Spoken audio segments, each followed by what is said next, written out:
आपल्या आनंदासाठी उपस्थित आहे।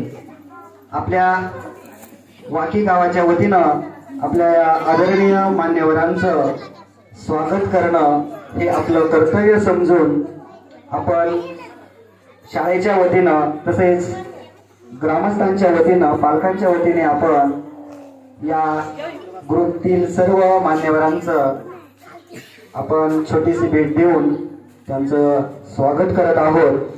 तर प्रथम मी शाळेचे मुख्याध्यापक सन्माननीय कोकतरे सर यांना विनंती करतो की आदरणीय विनोद पिचड सर यांचं पुष्पगुच्छ देऊन आपण आपल्या गावामध्ये मनापासून स्वागत करावं।